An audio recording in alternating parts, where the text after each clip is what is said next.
ព្រោះតែជាតិនិងប្រជាជនសម្ដេចតេជោគ្មានទេពថាហត់នេះឆ្លងកាត់105សមរភូមិនិងរបួសធ្ងន់5ដង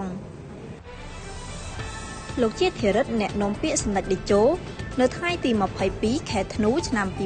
2025បានសរសេរសំណេរដ៏មានអត្ថន័យបែបនេះថាព្រោះតែជាតិនិងប្រជាជនសម្ដេចតេជោហ៊ុនសែនគ្មានទេពថាហត់នេះឆ្លងកាត់105សមរភូមិនិងរបួសធ្ងន់5ដង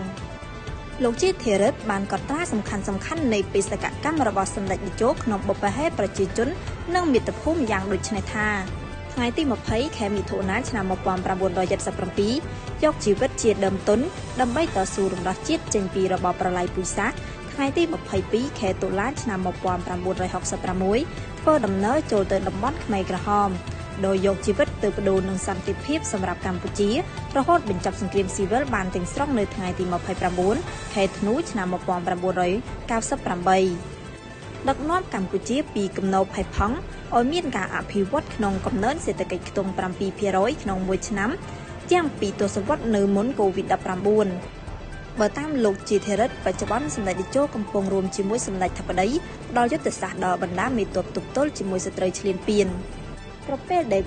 ប្រជាជនជួបការលំបាកតែងតែមានវត្តមានរបស់សម្ដេចជានិច្ចជីវិតសម្ដេចជារបស់ជាតិខ្មែរ